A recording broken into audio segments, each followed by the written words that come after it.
Ladies and gentlemen, welcome back to the Cricket Corner podcast with me, Vatsal Vora. I'm here to review and look back at the game between India and Pakistan in the Asia Cup. Well, yes, it got rained off in the end, and both sides ended up taking 1 point each, which means that Pakistan have now already qualified for the Super Fours, while India need to beat Nepal. Shouldn't be a problem, to be honest with you. But yeah, despite the game being just one innings and India batted for 50 overs and Pakistan didn't. There's so much talking points and I have so many points to cover. So yeah, make sure you are liking, sharing, and subscribing on YouTube. If you are watching this on Spotify or Apple Podcast, then make sure you're giving me those 5-star ratings and following there as well. And without any further ado, let's get going and talk about Team India's batting performance, because in the end that's the only thing which us Indian fans saw, because unfortunately due to the weather we were not able to see how good or bad did we bowl. But there's so much to talk about when it comes to the Indian batting, and credit to the Pakistan bowling as well, about which we will talk later on in this podcast. But yeah, let's start by talking about the Indian batting. India won the toss and elected to bat first at the Palikeli Stadium in Sri Lanka. I think it was in Kandy. uh, I think that was a surprising decision, don't get me wrong, because there was rain in the air, and even when there was the early stages of the game, there were already two interventions due to rain. And from someone like me, from the outside, that is, I felt like the decision to win the toss and bat was kind of not the right one, because it is a general rule of thumb in a game of cricket, particularly in limited overs format cricket, that whenever there's rain around, and there's a possibility that the game might be affected due to rain, you decide to bowl first, because that puts you in a really handy situation when it comes to the Duckworth Lewis method towards the end. But I'm assuming the pitch was really good and Team India wanted to stamp their authority, and that's why they've decided to bat first. But that leads me to my first talking point, and that is, yet again the top order has failed to materialize and fail to capitalize on the opportunity which was given to them in the palm of their hands, to be honest. And I think it's already been like 6 months since I've started this Cricket Corner podcast, and we have covered a lot of Test cricket on this channel. One thing remains constant regardless of the format which Team India plays in, and that is that the top order, regardless of the format, doesn't perform. We have seen it in the Test matches as well. Now we are seeing it in the one day internationals as well, that the top order is really struggling to get going. And it is a worrying sign for a team like India, who really has some of the finest top order batsmen across international cricket. And it's even more worrying that we are just a month and a half away from the World Cup and the top order is not firing at all. Now, yes, the sample size for one day international is just one game, but the point remains the same, doesn't it? That why is our top order not performing? Rohit Sharma opened the innings with Shubman Gill, and both of them didn't look to settle. They were like, I'm not sure what's the right word. Were they scared to face this Pakistan bowling attack? Because as I mentioned, we are going to talk about them in just a moment. But Pakistan's bowling attack is one of the best in the world, and it kind of showed today why they have been given that tag. And were they tentative? Were they negative? People like Rohit Sharma and Shubman Gill, because if you look back at the highlights, or you might have noticed this if you're watching the game live on television or in the stadium, they weren't moving their feet too often. Like someone like Virat Kohli, he moves his feet around, gets in the line of the ball, and plays his shots. That's the sign of confidence. If a batsman is not moving his feet around and he's stuck on in the crease, plays on the back foot, goes on the front foot, and but is stuck on the crease, that's, for me personally, that is a sign that the batsman is struggling, the batsman is not in confidence, and that is a major issue which Team India need to resolve ASAP. Now, the top order, as I mentioned, I have my phone here right in front of me, and I'm just having a look at the Indian scorecard. So, as I mentioned, Rohit Sharma and Shubman Gill opened the innings. Rohit Sharma did hit a couple of boundaries, but as I said, he wasn't looking at his finest. He just scored 11 runs before being cleaned up by Shaheen Shah Afridi. And what a bowler he is, Shaheen Shah Afridi. I'm really looking forward to talking about him in just a moment. Him, Naseem Shah, and Haris Rauf. Yeah, the quality bowlers, but the way the ball, that in swinger to get Rohit Sharma was probably the ball of the match, to be honest with you, regardless of how well the other bowlers bowled. I think that particular delivery was the one that caught my eye in a way, and it was really heartbreaking to see someone like Rohit Sharma, quality batsman, one of the finest limited overs player, not only that India has produced, but across the world. But seeing him, the ball going through the bat and pad gap, it was heartbreaking to see, to be honest. Shubman Gill did score 10 runs. He played 32 deliveries, though at one point in time I think it was just one run of 14 deliveries. He really struggled to get going, and he was cleaned up by Haris Rauf inside edge onto the stumps. However, the second wicket to fall was that of Virat Kohli, 4 runs of 7 deliveries. Wonderful cover drive to get off the mark, and it felt like, oh yes, here we go, Virat Kohli against Pakistan on the big stage of international cricket. We are going to get some few runs here and there, but no, that wasn't the case at all. And Virat Kohli also inside edged onto the stumps. Felt like the ball kept a little low, to be honest, not as straightforward as probably someone like Shubman Gill was dismissed by Haris Rauf. But again, Shaheen Shah really getting the better of a quality Indian batsman. And um, and in no point in time it felt like the team, the top order is going to contribute, because let me just have a look. At the end of 6.3 overs, India were already 27 for 2, and they had lost two of their best batsmen in the form of Rohit Sharma and Virat Kohli in the opening 6 overs. Now, if you lose opening your two best players in the first 6 overs in a T20 international, that's a worrying sign, let alone a one day international. In a one day international, you still have 44 overs remaining, and they've already lost two of your best players. In T20, you can kind of understand 6 overs gone, two batsmen gone. There's still a lot of good players to come, and you just have to play another 14 overs. So that doesn't make a big difference. But in a one-day international, it's really difficult for the middle order to not only get settled into the wicket, but then play a prolonged innings. Now may expect someone like Shreyas Iyer and KL Rahul to do that, but let's say if they have an off day as well, then you are backing on the likes of Hardik Pandya and Ravindra Jadeja to bail you out, which it's possible in T20 cricket when they're coming out to bat for just 5 or 6 overs. But when you expect them to bat for 35, 40 overs, that's not a good look at the top order. And I'm really disappointed by the way Indian top order is going. Rohit Sharma has not been in the best of forms heading into the Asia Cup and towards the World Cup. And I think today was the opportunity for him to stamp his authority on this batting side, on this batting lineup. He's already come out and said before the Asia Cup that he's wanting to go back to his 2019 mentality. The time when he was completely in one of his best forms in his career, 500s in the 2019 World Cup. But that Rohit Sharma is long gone as far as Team India is concerned. And despite being an Indian fan, it's really disarming to see that. And yeah, it's you might comment and say it's just one game, but even that one game against Pakistan was really disappointing to see.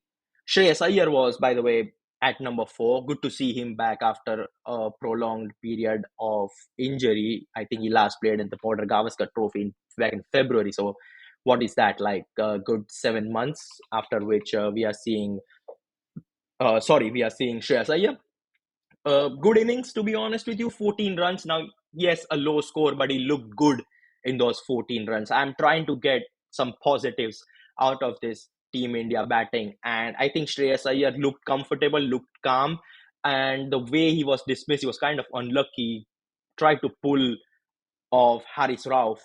Unfortunately, there was Fakar Zaman right there at what was it, mid wicket, short mid wicket, and he was straight down his throat, and he took a wonderful catch there. So Shreyas Iyer, even though it looked good, the innings was cut short because of unluckiness. Probably didn't time the ball himself. But yeah, so when Shreyas Iyer was dismissed, it was 9.5 overs, so you can say 10 overs, and India were already 48 for 3. And then came the all important partnership between Ishan Kishan and Hardik Pandya. Now, credit when credit is due. there was a lot of there was a lot of doubt surrounding the selection of Ishan Kishan in this Asia Cup squad, which is going to be the similar squad to what India will pick for the World Cup as well. Not only was was he not in good form, we saw it in the West Indies series as well. He had a few iffy games here and there, even though he had a good score as well. But he wasn't the first choice as far as Indian fans are concerned. People were like thinking, why are you picking someone like Ishan Kishan? Why not pick someone like Sanju Samson or probably Surya Kumar Yadav? But again, KL Rahul's injury meant that we needed a wicketkeeper, and Ishan Kishan was the only one in the squad. So he was guaranteed for a place for a place in the starting 11 against Pakistan. And even when we all knew that someone like Ishan Kishan is going to play against Pakistan, people were upset that the team India might change the batting order, put him at number three, or possibly open the innings with him along with Rohit Sharma, then have Shubman Gill at number three and Virat Kohli at number four, which doesn't look good when you are cropping and changing your batting lineup just to make one player fit in, and even that one player is not a regular starter when you have a full strength squad. So it was kind of disappointing. Credit to Team India's management that has stuck with their batting lineup, decided to go with Kohli at three, Shreyas Iyer at four, and Ishan Kishan at five. And today it showed that, today it kind of showed that Ishan Kishan is very much capable of playing in the middle order. And he came after just 10 overs and he just took the game away from the Pakistani fast bowlers. Him, along with Hardik Pandya, two former Mumbai Indians teammates in a way, they really took the game away from Pakistan. Ishan Kishan, 82 of 81 deliveries. It kind of reminded me of Rishabh Pant in a test match, because there have been so many instances that Rishabh Pant has to come out to bat early in a test match because the top order and the upper middle order has collapsed. You're coming in at, let's say, 90 for 4, 90 for 5, and then you have seen countless times that Rishabh Pant counterattacks, and he counterattacks really well, takes the game to the opposition, doesn't allow the opposition bowler to settle in. I saw similar kind of an innings from Ishan Kishan in this one day international against Pakistan. Nine fours and two sixes as well. Really, really good innings. There were some really, how shall I put it, risky shots, but I think he backs himself to clear the fielders all the time. There were some wonderful straight drives and cover drives as well, which are always classy to see when a left-hander plays them. But yeah, really, really good innings, and it kind of solidifies his place in this Team India uh, ODI setup as well. Now, I still assume that if KL Rahul is fit, he'll walk into this 11 at the cost of Ishan Kishan in the starting 11. But yet again, I think so. He has really solidified his place. I think it is very difficult for someone like Sanju Samson now to come into the side and regain or retain his place. But again, it will be interesting to see what happens when KL Rahul is fit. Do they stick with someone like Ishan Kishan because he's given you a really good innings, and you don't want that momentum to die down all of a sudden? I'm pretty sure that he's going to play against Nepal as well, but his selection in the Super Fours, assuming India beat Nepal, which we are all assuming they would, will he keep his place, or will Team India and Rahul Dravid decide that KL Rahul is our first choice? He needs game time because, similar to Shreyas Iyer, he's not played cricket in good 5 or 6 months. So we want him to get some match fitness as well. Who knows? That's a really tricky decision as far as the Indian management is concerned. But there is an old cliche saying that when you have too many good players in one position, it's a good headache to have for a manager or for a head coach. And I feel like that's one of the better headaches that Team India have had after a disastrous time post IPL heading into the World Cup. Credit when credit is due for to Hardik Pandya as well. He had a really good partnership there with Ishan Kishan. Hardik Pandya himself scoring 87 of 90 deliveries, 7 fours and a six in his innings as well. He was kind of playing the supportive role to someone like Ishan Kishan, because he knew he was the much more senior player, and he himself saw Hardik Pandya himself saw that he should remain till the end, because we all know Hardik Pandya is capable of hitting those big shots out of the ground all the time. Ishan Kishan is capable of doing that as well, but I think Hardik Pandya assumed the role of, yeah, like analyzing the gameplay. He was anchoring the innings, playing at a good run rate as well. Not anchoring at the cost of the strike rate, but anchoring along, giving those singles, playing those ones and twos here and there. And he assumed that he would be the finisher. Unfortunately for Team India, that didn't happen because he was dismissed for 87. But very, very healthy contribution from Ishan Kishan and Hardik Pandya. It's once again I'm comparing it to the test match because test side, because the parallels are so close to one another that once again the top order has failed and you have relied on your lower order to get you out of jail. In test, it's probably Akshar Patel and Ravindra Jadeja and Ravichandran Ashwin, while here it was Hardik Pandya and Ishan Kishan. But the point remains the same, as I've mentioned already. But however, once Hardik Pandya was dismissed, I think he was dismissed on the 43rd over when the score was 239. Not much happened after that. Ravindra Jadeja, 14. Kuldeep Yadav, just 4.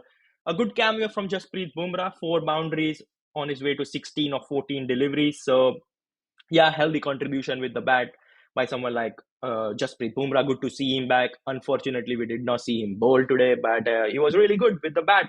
And Siraj was not out on 1.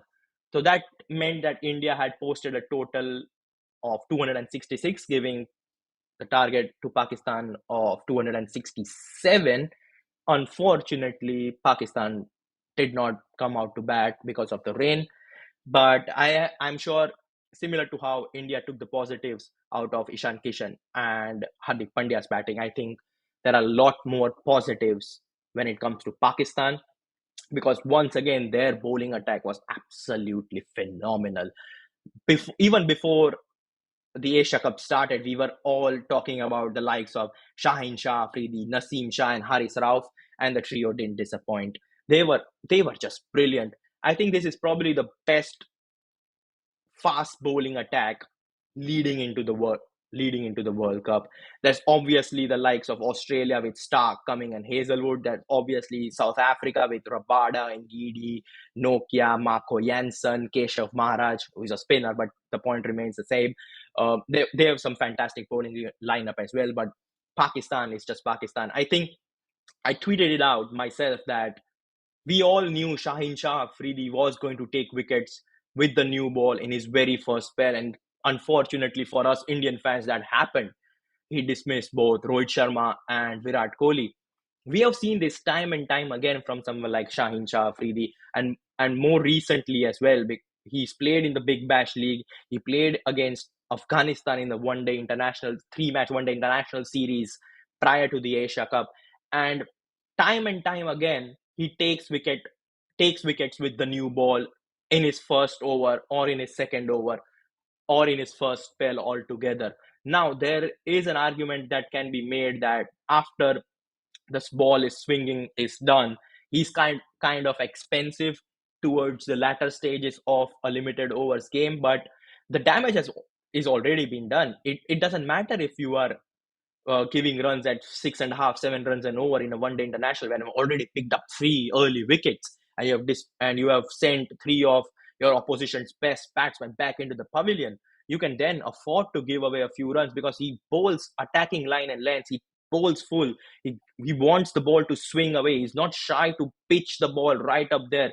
Well, if the batsman is good enough, he'll hit you for a cover drive for a 4 or a 6, but then you just have to stand there and clap your opposition batsman because he's done a good job there. But there is a really large possibility that the batsman who is not settled in early on in this innings is going to find it really difficult to play your swinging deliveries and you get the wickets, and that's exactly what Shaheen Shah Afridi has done. He was really excellent. If this match deserved a man of the match award, I would have definitely given it to Shaheen Shah Afridi. 10 overs, 2 maidens, 4 for 35. Yeah, again, I'm talking about him being expensive. He was not that expensive. 4 for 35 is a really good economy of just 3.5 runs per over. That's probably acceptable in a test match as well, if you personally ask me. But yeah, outstanding bowler. And I think Wasim Akram said in commentary that there is still room for him to improve. He's got a wonderful in swinger to right handers, but he needs to develop a beautiful outswinger as well to make him a complete bowler. But he was once again credited brilliantly by Naseem Shah. 8.5 overs, 3 for 36 for him. 4.1 runs and over. Naseem Shah was excellent as well. He was much more controlled and much more economical in the opening stages of India's innings. There was a few balls which were going down the leg side for wides, and one of them even went for a boundary. But that's the risk you have when you are a you're a swing bowler, fast swing bowler. I think you can cut him some slack there. I think Naseem Shah was excellent. So was Haris Rauf. Haris Rauf also picking up 3 wickets, 58 runs conceded at an economy rate of 6.4. Haris Rauf is probably the fastest bowler in this Pakistan lineup, and we all know he's going to go for runs. But I think the Pakistan management is fine with that because, like I said, with Shahin Shah Afridi, you can go at 6.5, 7 runs per over. But if you are getting those 3, 4 wickets, I think it's acceptable that you are going to give away runs. He's not at least not compromising with his pace, and that's the reason why Haris Rauf is the first change once Shahin Shah Afridi or Naseem Shah have bowled their opening quota or their opening spell. Question to you viewers and listeners, if you're watching or if you're listening this on the audio platforms, would Pakistan have chased down 267 if the rain hadn't intervened and they have gotten full quota of 50 overs? Really tricky question to answer, to be honest, because even India had some quality bowlers in their ranks. Bumrah was back. There was Siraj, Shardul Thakur, Kuldeep Yadav, Hardik Pandya, Ravindra Jadeja.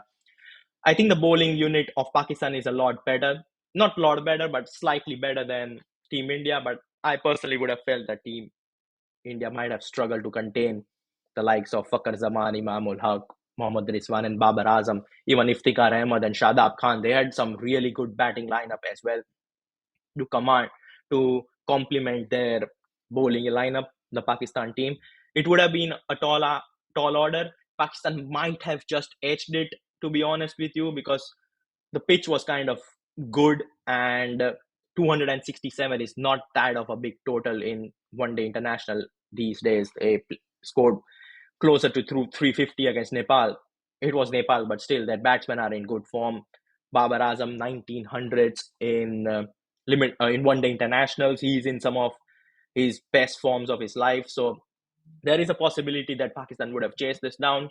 In the end, a point each. There is a possibility, a very high possibility, that India will face Pakistan twice in the Super Fours, twice or once. I'm not quite sure, to be honest, but at least they're going to play once again, provided India beat Nepal. Let me just check when is that game going to take place. I think Team India will be in a very good position heading into the Nepal game. Let's assume that the rain doesn't intervene there. I think win the toss, bat first, give some confidence to your opening batsmen, the likes of Rohit Sharma, Shubman Gill, and Virat Kohli. Let's see where the score takes, because you badly need a good result against Nepal. I just checked. The game against Nepal is on Monday, which is in 2 days' time. So not a lot of rest, but Team India doesn't need rest because they have played just half a one-day international. So yeah, that was my quick thoughts.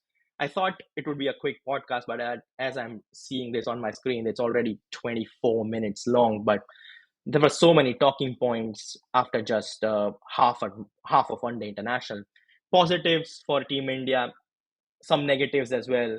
Positives for Pakistan certainly, as they look set to win the Asia Cup for just the third time in their history, but that's still a long way away. Yeah, thanks for tuning in. As I mentioned, if you are enjoyed or liked what I said on this podcast, then make sure you are liking, sharing, subscribing, doing those YouTube cliche things. And if you are listening this on Spotify or Apple Podcast, then make sure you are giving me those wonderful 5-star ratings and following me with the notifications on, so you know when I upload my next podcast. However, for the time being, this is me, Vatsalvora, signing off. Ciao for now.